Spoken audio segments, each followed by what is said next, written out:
to our media partners, to our agency partners, to my McDonald's team, and of course to everyone who's here.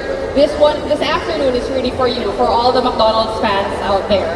So you know what, at McDonald's, we constantly try, to really work hard in making every interaction with the brand, every occasion, every moment that you spend with us truly a feel-good moment. And today, we officially make that moment even more rewarding with my McDonald's reward.